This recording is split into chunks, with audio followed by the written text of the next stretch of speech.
السلام علیکم ورحمۃ اللہ تعالی وبرکاتہ۔ نحمده ونصلي ونسلم على رسوله الكريم اما بعد فاعوذ بالله من الشیطان الرجیم بسم اللہ الرحمن الرحیم ان اللہ وملائکته یصلون علی النبی یا ایہا الذین آمنوا صلوا علیہ وسلموا تسلیما اللہم صل علی سیدنا ومولانا محمد معدن الجود والکرم وآلہ الکرام وابنہ الکریم وبارک وسلم صلاة وسلاما علیک یا رسول اللہ صلی اللہ تعالی علیہ وسلم۔ سورہ بقرہ آیت نمبر 186 کی تفسیر ہے۔ اللہ تبارک و تعالی ارشاد فرماتا ہے وَإِذَا سَأَلَكَ عِبَادِي عَنِّي فَإِنِّي قَرِيبٌ أُجِيبُ دَعْوَةَ الدَّاعِ إِذَا دَعَانِ فَلْيَسْتَجِيبُوا لِي وَلْيُؤْمِنُوا بِي لَعَلَّهُمْ يَرْشُدُونَ۔ اور اے حبیب، جب تم سے میرے بندے میرے بارے میں سوال کریں، یعنی میرے بارے میں پوچھیں، تو بے شک میں نزدیک ہوں، قریب ہوں، میں دعا کرنے والے کی دعا قبول کرتا ہوں جب وہ مجھ سے دعا کرے۔ تو انہیں چاہیے کہ میرا حکم مانیں، میری اطاعت کریں اور مجھ پر ایمان لائیں تاکہ ہدایت پائیں۔ یہاں پہ یہ فرمایا کہ اے حبیب، آپ سے جو سوال پوچھتے ہیں میرے بارے میں کہ میں قریب ہوں یا دور ہوں، تو آپ ان سے فرما دیجئے کہ میں قریب ہوں۔ اس آیت کریمہ میں طالبان حق کی طلب مولا کا بیان ہے کہ رب تبارک و تعالیٰ کے جو طالب ہیں تو ان کی جو طلب حق ہے، اللہ تبارک و تعالیٰ کے بارے میں اور اللہ تعالیٰ کی معرفت جو حاصل کرنا چاہتے ہیں، ان کا یہاں پر ذکر ہے۔ جنہوں نے عشق الہی میں اپنی خواہشات کو قربان کر دیا، وہ اسی کے طلبگار ہیں۔ ان حضرات کو قرب و وصال الہی کی خوشخبری دی جا رہی ہے، یعنی ایسے لوگ جو اللہ تبارک و تعالیٰ کی معرفت حاصل کرنا چاہتے ہیں، اللہ تعالیٰ کی طلب میں رہتے ہیں، جو اللہ تعالیٰ کے طلبگار ہیں، تو اللہ تبارک و تعالیٰ ان کو قرب کی اور نزدیکی کی خوشخبری دے رہا ہے کہ اللہ تبارک و تعالیٰ ایسے لوگوں سے قریب ہے۔ اس کا شان نزول کیا ہے؟ یہ آیت کریمہ کس موقع پر نازل ہوئی؟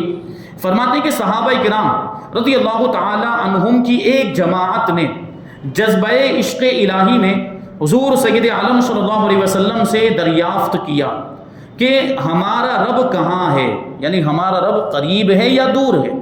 صحابہ کرام نے حضور پاک صلی اللہ علیہ وسلم کی بارگاہ میں عرض کیا تھا کہ اللہ تبارک و تعالیٰ قریب ہے یا دور ہے۔ یہ پوچھنے کا مطلب، پوچھنے کا مقصد یہ تھا کہ اگر اللہ تبارک و تعالیٰ دور ہو تو ہم بلند آواز سے پکاریں، اور اگر اللہ تبارک و تعالیٰ قریب ہو تو آہستہ پکاریں، جبکہ دونوں طرح کا ذکر کیا جاتا ہے اور دونوں طرح کا ذکر کرنے کا شریعت میں حکم موجود ہے۔ یعنی بلند آواز سے بھی آپ ذکر کر سکتے ہیں، اللہ کا نام لے سکتے ہیں، اور آہستہ بھی اللہ تبارک و تعالیٰ کا آپ ذکر کر سکتے ہیں۔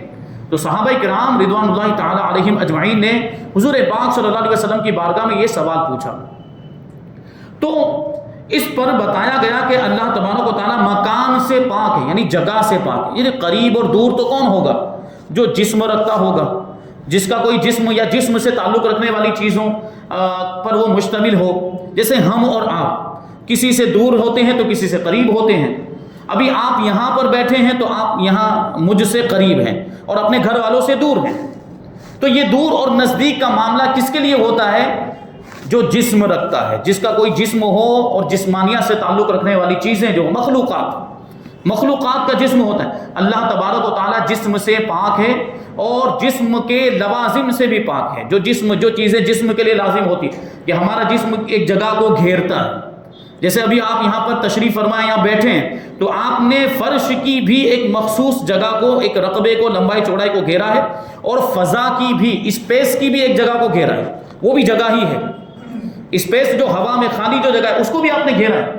اللہ تبارک و تعالیٰ ان ساری چیزوں سے پاک ہے، وہ جگہ سے بھی پاک، وہ مکان سے بھی پاک ہے، وہ زمانے سے بھی پاک ہے، وہ دور یا نزدیک ہونے سے بھی پاک ہے۔ اس اعتبار سے، یعنی جسمانی اعتبار سے اللہ تبارک و تعالیٰ دور اور نزدیک ہونے سے پاک ہے۔ ورنہ ویسے دیکھیں تو اللہ تبارک و تعالیٰ نے خود قرآن مجید کے اندر ارشاد فرمایا کہ اللہ تبارک و تعالیٰ انسانوں کی رگیں جان سے بھی قریب، رگیں جان سے بھی قریب، جو جان کی رگ ہوتی ہے کہ اگر اس کو کاٹ دیا جائے تو انسان مر جائے، اللہ تبارک و تعالیٰ اس سے بھی زیادہ اپنے بندوں سے قریب ہے۔ تو یہ قریب ہونے کا کیا مطلب ہوا؟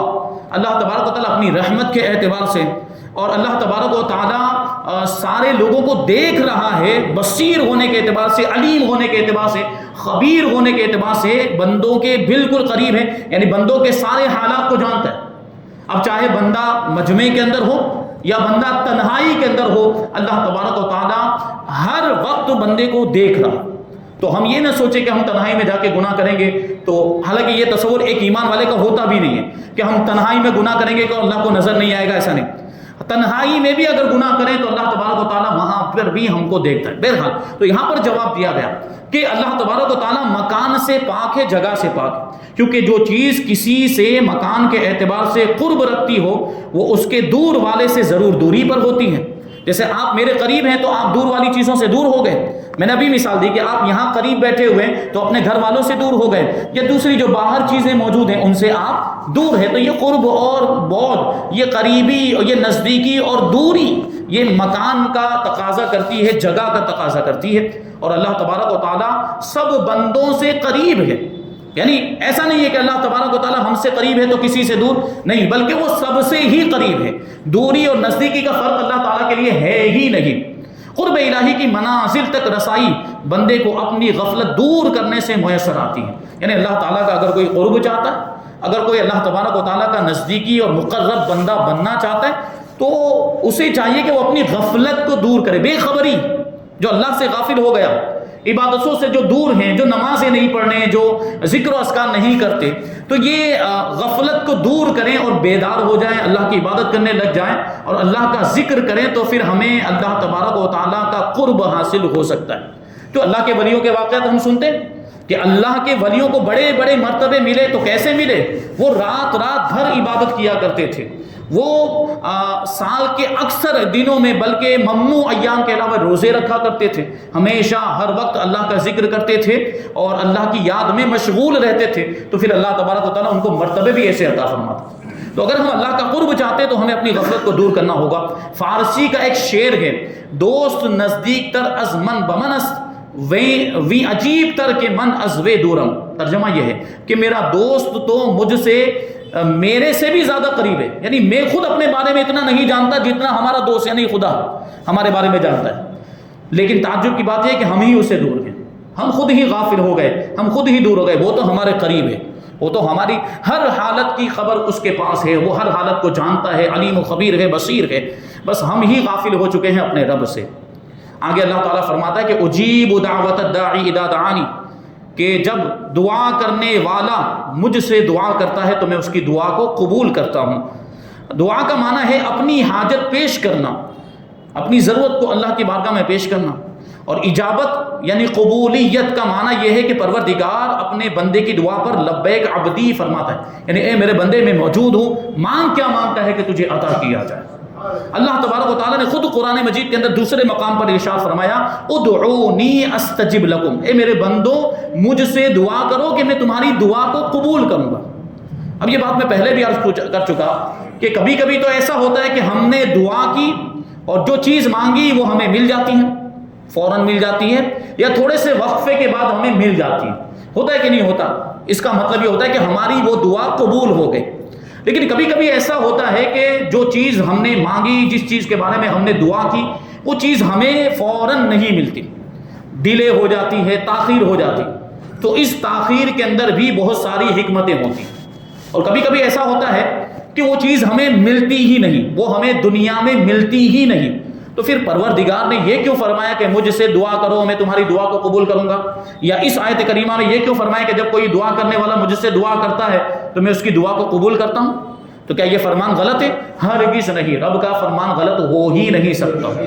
اس کا مطلب یہ ہے کہ اگر ہم نے جو دعا کی، جس چیز کے بارے میں ہم نے اللہ کی بارگاہ میں التجا کی یا جو چیز مانگی، اگر ہمیں وہ دنیا میں نہیں ملتی ہے تو ہماری یہ دعا کو آخرت کے لیے ذخیرہ کر کے رکھ دیا جاتا ہے۔ پھر جب ہم آخرت میں پہنچیں گے تو ثواب کی شکل میں وہ دعا ہمارے نامہ اعمال میں شامل کر دی جائے گی، اور اس کا اتنا زیادہ ثواب ہوگا کہ ہم اس کا اندازہ ابھی نہیں لگا سکتے، بلکہ ہر بندہ جس کی دعا دنیا میں قبول نہیں ہوگی وہ وہاں دیکھے گا جب اپنی دعا کا ثواب، تو وہ اس وقت تمنا کرے گا، وہ اس وقت خواہش کرے گا کہ کاش کہ دنیا میں میری کوئی دعا قبول ہی نہ ہوئی ہوتی۔ ایسا ثواب یہ دعا قبول نہ ہونے کا ہمیں وہاں پر ملے گا۔ بہرحال تو اگر ہماری کوئی دعا قبول ہو جاتی، دعا تو کرنا ہی چاہیے کہ دعا عبادت کا ایک حصہ ہے۔ دعا کے بارے میں فرمایا گیا کہ دعا مخ العبادہ، کہ دعا جو عبادت کا مغز ہے، عبادت کی اصل ہے۔ جب بھی نماز پڑھیں تو نماز کے بعد دعا کرنی چاہیے، یہ بھی عاجزی کے اظہار کے لیے کہ ہم اللہ تبارک و تعالیٰ کے محتاج ہیں، ہمیں ہر وقت اللہ تبارک و تعالیٰ کی ضرورت ہے۔ دعا کرنے کا یہ مطلب ہوتا ہے، تو دعا تو کرتے ہی رہنا چاہیے، لیکن اگر ہمیں دعا ہم نے کی اور جس چیز کے بارے میں دعا کی وہ چیز مل جائے تو شکر ادا کرنا چاہیے، بہت اچھی بات ہے، الحمدللہ کہیں اور رب کا ذکر کریں، اس پر اللہ کا شکریہ ادا کریں۔ لیکن اگر ہم نے جو چیز مانگی وہ نہیں ملی تو پھر ہمیں صبر کرنا چاہیے، کیونکہ ہمیں یہ یقین ہونا چاہیے کہ یہ چیز ہمیں نہیں ملی تو اس کا مطلب یہ ہے کہ وہ ہمارے لیے فائدہ مند تھی ہی نہیں، اس میں ہمارا کوئی فائدہ نہیں تھا، اس لیے اللہ تبارک و تعالیٰ نے وہ چیز ہمیں عطا نہیں فرمائی، اور اللہ تعالیٰ نے ہمارے لیے اس کو آخرت کے لیے ذخیرہ کر کے رکھا ہے جو اس سے بہتر ہے، تو اس پر ہمیں صبر کرنا چاہیے اور اس کے انتظار میں رہنا چاہیے، تو اللہ تبارک و تعالیٰ اس کا پھل ہمیں عطا فرمائے گا۔ تو یہاں پر جو فرمایا کہ جب میرا بندہ مجھ سے دعا کرتا ہے تو میں اس کی آواز پر لبیک کہتا ہوں، یعنی اللہ تبارک و تعالیٰ اپنے بندے کی دعا پر لبیک فرماتا ہے۔ البتہ جو مانگا جائے اسی کا حاصل ہو جانا یہ دوسری چیز ہے، یعنی اللہ تبارک و تعالیٰ یہ تو فرماتا ہے کہ میں موجود ہوں، مجھ سے مانگا جائے، لیکن وہی چیز مل جائے ایسا ضروری نہیں ہے، جو میں نے ابھی اس کی تھوڑی تفصیل بیان کی۔ اللہ تعالیٰ کے کرم سے کبھی مانگی ہوئی چیز فوراً مل جاتی ہے اور کبھی کسی حکمت کی وجہ سے تاخیر سے ملتی ہے، اس میں تاخیر ہونے میں ہی ہمارا فائدہ ہوتا ہے، ایسا بھی ہم دیکھتے ہیں۔ کبھی بندے کی حاجت دنیا میں پوری کر دی جاتی ہے اور کبھی آخرت میں ثواب ذخیرہ کر دیا جاتا ہے، اور کبھی بندے کا نفع کسی دوسری چیز میں ہوتا ہے، یعنی ہم سوچ رہے ہوتے ہیں اپنے دماغ کے اعتبار سے، اپنی عقل کے اعتبار سے ہم سوچ رہے ہوتے ہیں کہ یہ چیز مل جائے تو میرا اتنا فائدہ ہو جائے گا، یہ ہماری سوچ ہوتی، لیکن وہ تو پروردگار ہے نا، وہ تو ہمارے ہر نفع نقصان کو جانتا ہے۔ تو اللہ تبارک و تعالیٰ کبھی کبھی کچھ چیزیں اس لیے بھی نہیں عطا فرماتا کہ اس میں ہمارا فائدہ نہیں ہوتا، ہم سوچ رہے ہوتے ہیں کہ فائدہ ہے، لیکن اللہ نہیں عطا فرماتا کیونکہ اس میں ہمارا نفع نہیں ہوتا، تو اس کی جگہ پہ دوسری چیز ہمیں عطا فرماتا ہے جس میں فائدہ ہوتا ہے۔ پروردگار بہت مہربان ہے، فرمائیں گے 70 ماہوں سے زیادہ مہربان ہے۔ اب یہ فرمائے، دیکھیے اللہ تبارک و تعالیٰ حدیث میں اللہ تعالیٰ کے بارے میں فرمایا کہ 70 ماہوں سے زیادہ، اور وہ زیادہ کی کوئی مقدار نہیں بیان کی گئی، کیونکہ اللہ تبارک و تعالیٰ کی جو صفات ہیں، یہ رحم کرنا، مہربانی کرنا، رحمان ہونا، اللہ تبارک و تعالیٰ جس طریقے سے غیر متناہی ہے اس کی یہ صفات بھی غیر متناہی، یعنی اللہ تبارک و تعالیٰ کی ذات کی کوئی انتہا نہیں، اسی طرح اس کی صفات کی بھی کوئی انتہا نہیں، یہ بات ذہن میں رہے۔ اللہ تبارک و تعالیٰ کی کوئی ابتدا نہیں، اللہ تبارک و تعالیٰ کی کوئی انتہا نہیں۔ ہماری آپ کی اور دیگر مخلوقات کی بات یہ ہے اور معاملہ یہ ہے کہ ہماری ابتدا بھی ہے، ہماری انتہا بھی ہے، پہلے ہم کچھ بھی نہیں تھے، ہم وجود میں آئے تو یہاں سے ہماری ابتدا ہوئی، اور ایک وقت ایسا آئے گا کہ ہم ختم ہو جائیں گے تو ہماری انتہا ہو گئی، لیکن اللہ تبارک و تعالیٰ قدیم ہے، وہ ازلی ہے، وہ ابدی ہے، وہ ہمیشہ سے ہے، وہ ہمیشہ رہے گا، تو اس کی صفات بھی ہمیشہ سے ہیں اور ہمیشہ رہیں گی۔ تو رحمان، رحم فرمانے کی جو صفت، مہربانی کی جو صفت ہے، یہ بھی اللہ تبارک و تعالیٰ کی غیر متناہی ہے، ہمیشہ رہنے والی ہے۔ تو یہ ایسا مہربان ہے پروردگار کہ کبھی بندے کا نفع کسی دوسری چیز میں ہوتا ہے تو مانگی ہوئی چیز کے بجائے وہ دوسری چیز عطا فرما دیتا ہے۔ کبھی بندہ محبوب ہوتا ہے، اللہ تبارک و تعالیٰ کا پسندیدہ ہوتا ہے، مقرب ہوتا ہے، تو اس کی حاجت روائی میں، یعنی اس کی حاجت پوری کرنے میں اس لیے دیر کی جاتی ہے کہ وہ عرصہ تک دعا میں مشغول رہے، کیونکہ دعا یہ اللہ تبارک و تعالیٰ سے گویا کہ کلام ہو رہا ہے، اللہ تعالیٰ سے کلام ہو رہا ہے۔ تو محبوب جب دنیا داری کے اعتبار سے بلا تشبیہ و تمثیل، اس کو یوں سمجھے رب کے ساتھ کسی کو ہم تشبیہ دے ہی نہیں سکتے، سمجھانے کے لیے مثالیں پیش کی جاتی ہیں۔ دنیا داری کے اعتبار سے دنیا میں ایک انسان دوسرے انسان سے محبت کرتا ہے تو اس کی کیا خواہش ہوتی ہے کہ میرا محبوب مجھ سے باتیں کرتا رہے۔ ایک ابھی ہم آپ دیکھتے ہیں یہ نوجوانوں کے معاملات، جبکہ وہ شریعت کے اعتبار سے جائز نہیں، رات بھر تک وہ اجنبی عورتوں سے، اجنبی لڑکیوں سے باتیں کر رہے ہیں، شریعت اس کی اجازت نہیں دیتی، لیکن کیا محبوب، محبت، یہ جھوٹی محبتیں ہیں سب۔ جہاں آپ کو میں بات بتا دوں کہ جہاں جسم بیچ میں آ جائے وہ محبت ہے ہی نہیں، وہ شہوت ہے۔ جسم جہاں پر، یہ جسم آ جائے گا کیا مطلب ہوا؟ یہ بغل گیر ہونے کا من کرے، بوسہ لینے کا من کرے، تو اس کا مطلب یہ ہے کہ جسم بیچ میں آ گیا۔ جہاں جسم بیچ میں آ گیا محبت ختم، اب اس کو کہیں گے شہوت، یہ نفسانی خواہش ہو گئی۔ اس محبت کا جسم سے کوئی تعلق ہی نہیں. جو آج کل دعوے کیے جا رہے ہیں اور آج کل جو یہ چیزیں، یہ خرافات جو مشہور ہو گئے ہیں، تو آج محبت کا مطلب جسمانی تعلق لے لیا گیا. آج محبت کا مطلب یہی رہ گیا.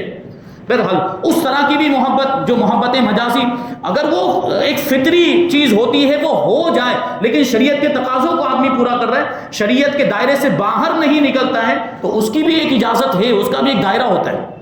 بہرحال اجنبی ہے، شادی سے پہلے اجنبی، تو گفتگو نہیں ہو سکتی. یہ لمبی لمبی باتیں ہوتی بلا ضرورت. ظاہر سی بات، خالی سلام کلام تو نہیں کریں گے، خالی خیریت تو نہیں پوچھی جاتی.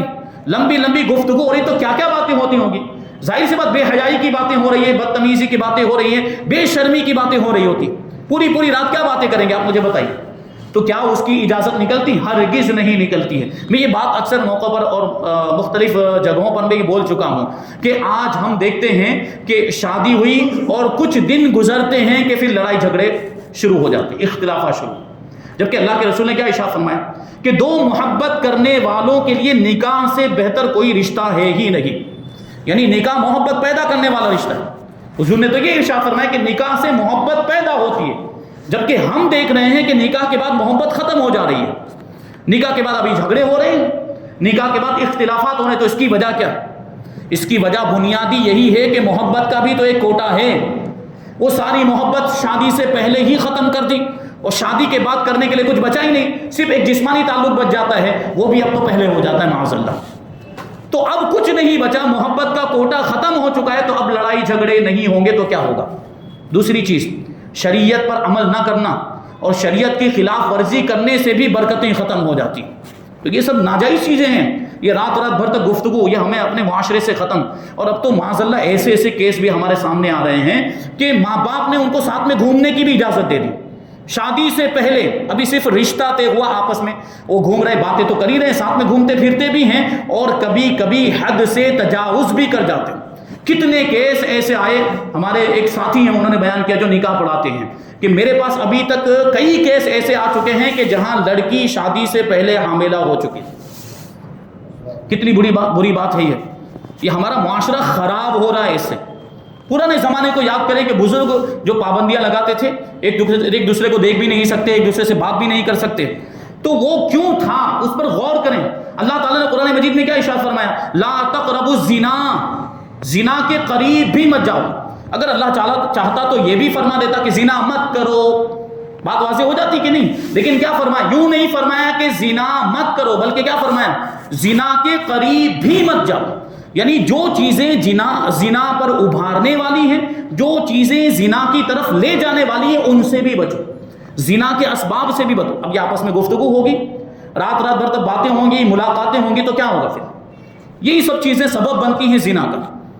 پھر بہت ساری ایسی بچیاں ہیں جن کی زندگیاں برباد ہو جاتی ہیں. اب وہ حاملہ ہو تو بہت سے ایسے لڑکے ایسے جو بدبخت قسم کے ہوتے ہیں، اس کی زندگی برباد کر کے اس کو چھوڑ دیتے اور الزام لگا دیتے کہ یہ میرا بچہ ہے ہی نہیں. ایسے بھی کیس سامنے آئے. اب شادی سے پہلے وہ حاملہ ہو چکی ہے. اب یہ خبر اندر تو رہنے والی نہیں ہے، یہ خبر آ جاتی ہے باہر، معاشرے میں پھیل جاتی. اب اس سے کوئی بھی شادی کرنے کے لیے تیار نہیں ہوتا، اس کی زندگی برباد. تو ہمیں معاشرے کو سدھارنے کی ضرورت ہے. بہرحال بات کہاں سے کہاں چلی گئی؟ تو یہ تھا کہ بندہ جو ہے کہ اپنے رب سے غافل ہو گیا. تو ہمیں یہ غفلت کو دور کرنا ہے. اللہ تبارک و تعالیٰ کبھی کبھی ہمیں جو مانگی ہوئی چیز ہے وہ نہیں عطا فرماتا، لیکن جس چیز میں ہمارا فائدہ ہوتا ہے وہ چیز ہمیں عطا فرماتا ہے. اللہ تبارک و تعالیٰ بہت مہربان ہے. تو کبھی بندہ محبوب ہوتا ہے، کبھی اللہ تبارک و تعالیٰ کا فرما بردار ہوتا ہے. محبوب پر سے بات چلی تھی کہ جیسے دنیا میں محبوب ہوتا ہے تو محبوب سے گفتگو جتنی زیادہ ہو جائے اتنا اچھا لگتا ہے، دل کو سکون ملتا ہے. تو اللہ تبارک و تعالیٰ بھی جب اپنے کسی بندے کو محبوب بنا لیتا ہے تو اس کی حاجت روائی میں اس لیے دیر کی جاتی ہے کہ وہ عرصہ تک دعا میں مشغول رہے، یعنی دعا کرتا ہی رہے. تو اللہ تبارک و تعالیٰ سے شرف ہم کلامی سے وہ مشرف ہوتا رہے گا. کبھی دعا کرنے والے میں صدق و اخلاص وغیرہ قبولیت کی شرائط نہیں ہوتی. دعا کرنے میں سب سے پہلی شرط یہ کہ آدمی سچے دل سے دعا کرے، خلوص کے ساتھ دعا کرے، للہیت کے ساتھ دعا کرے، تب یہ دعا قبول ہوتی ہے. تو کبھی ان چیزوں کی کمی کی وجہ سے بھی دعا نہیں قبول ہوتی کہ ہم ویسے ہی رسمی طور پر دعا کر لیتے ہیں، کبھی ایسے ہی، کبھی تو بسا اوقات تو ہم لوگوں کو دکھانے کے لیے دعا کرتے ہیں. تو اس دعا کا تو پھر کوئی مطلب ہی نہیں ہے۔ تو دعا جو ہونی چاہیے وہ اخلاص کے ساتھ ہونی چاہیے، سچائی کے ساتھ ہونی چاہیے۔ تو ان شرائط کے نہ پائے جانے کی وجہ سے کبھی کبھی دعا قبول نہیں ہوتی۔ فرماتے اسی لیے منہ مانگی مراد نہیں ملتی۔ تو اسی وجہ سے اللہ تعالیٰ کے نیک اور مقبول بندوں سے دعا کرائی جاتی ہے۔ ہوتا ہے کہ نہیں ہوتا؟ کبھی ہماری دعا نہیں قبول ہو رہی تو ہم جاتے ہیں کسی عالم صاحب کے پاس، جاتے ہیں کسی بزرگ کے پاس، جاتے ہیں کسی پیر صاحب کے پاس، جاتے ہیں حضرت یہ پریشانی آ گئی، حضرت یہ مصیبت آ گئی، دعا فرما دیجئے کہ یہ پریشانی دور ہو جائے۔ ہوتا ہے کہ نہیں؟ کیوں؟ کیونکہ آدمی کی خود کی دعا قبول نہیں ہو رہی ہے، اس میں ہم خود غور و فکر کریں کہ ہماری دعا قبول کیوں نہیں ہو رہی ہے۔ تو یا تو یہ وجہ ہوگی کہ اس میں ہمارا فائدہ نہیں ہے، یا یہ کہ اس میں کوئی حکمت ہے دعا قبول نہ ہونے میں، یا یہ کہ وہ دعا ہمارے لیے آخرت کے لیے ذخیرہ بنا کر رکھ دی گئی ہے، یا پھر یہ کہ ہمارے اندر دعا کے قبول ہونے کی جو شرطیں ہیں وہ نہیں پائی جا رہی ہے، تو ہمیں اس کو سدھارنے کی کوشش کرنی چاہیے۔ بہرحال یہ بڑے لوگوں کے پاس جانا، نیک لوگوں کے پاس جانا، نمازی، عالم دین، حفاظ اور بزرگان دین، پیران اعظام کے پاس جا کر دعا کر رہا نا، یہ بھی اچھی بات ہے، یہ بھی ہونا چاہیے۔ اسی لیے اللہ تعالیٰ کے نیک اور مقبول بندوں سے دعا کرائی جاتی ہے تاکہ ان کی دعا کے صدقے گناہ گاروں کی بگڑی بھی سنور جائے۔ یہ دعا کے بارے میں کچھ ضروری معلومات یہاں پر بیان کی گئی ہے۔ اب انشاءاللہ آیت نمبر 187 کی تفسیر ہم آئندہ درس میں شامل کریں گے۔ اللہ تبارک و تعالیٰ کی بارگاہ میں دعا ہے کہ جو کچھ بھی بیان ہوا اس پر ہم سب کو عمل کرنے کی توفیق عطا فرمائے اور نور قرآن سے ہم سب کے دلوں کو روشن اور منور فرمائے۔ وما علینا الا البلاغ۔